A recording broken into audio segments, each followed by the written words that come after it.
Hello again, you're joining us on this edition of India Tonight. Now, India is all set to host that prestigious G20 Summit. Leaders from across the world gathering at the state-of-the-art Bharat Mandapam Convention Centre in New Delhi. But what exactly is the G20? How does it function? Let's break this down. Firstly, the G20 is the group of 20. It's an intergovernmental forum and it consists of 19 countries as well as the European Union, the EU. It's the premier forum for international economic cooperation. It plays a rather important role in shaping and strengthening global architecture and governance, and this on all major international economic issues. Alongside the European Union, 19 other countries are in the group, and those include Argentina, Australia, Brazil, Canada, China, France, Germany, of course India, Indonesia is there, Italy, Japan, Mexico, Russia, Saudi Arabia, South Africa, South Korea, Turkey, the United Kingdom, and the United States. And together, these 20 members, they account for a whopping 85% of the global GDP, and they account for 75% of the global merchandise trade, over two-thirds of the world's population, and 82.1% of the trade in commercial services. That's what G20 countries together are all about. So there is this famous saying that every crisis presents a great opportunity. It was the Asian financial crisis in the late 1990s which led to the birth of the G20. It started out as an informal forum for finance ministers and central bank governors to discuss global economic and financial issues. But it was only after the 2008 global financial crisis that this group, the G20, was elevated to the summit level.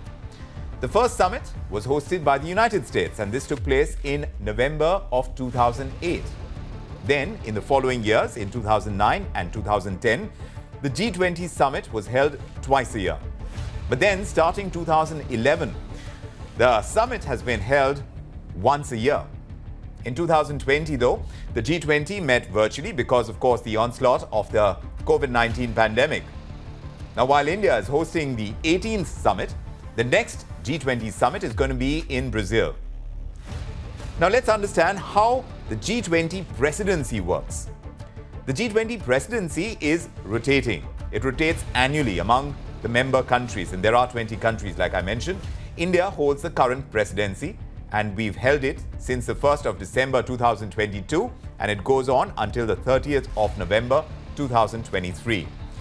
The G20 presidency is responsible to bring together the agenda, the G20 agenda.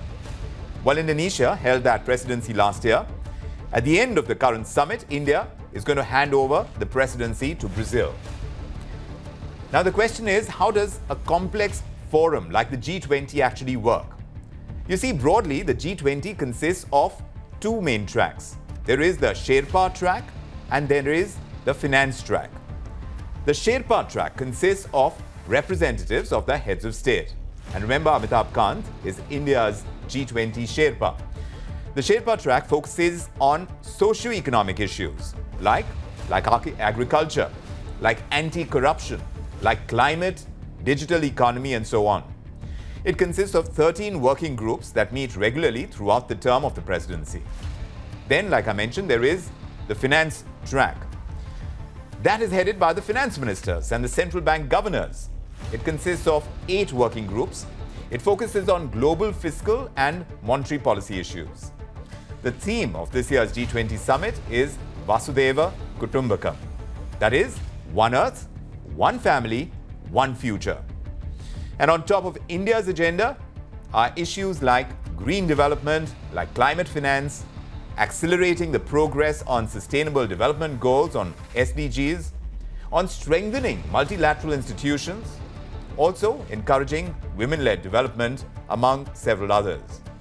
So, of course, now we're looking at all the action unfolding in New Delhi as we roll out the red carpet for G20 leaders, marking that rightful place at the global high table.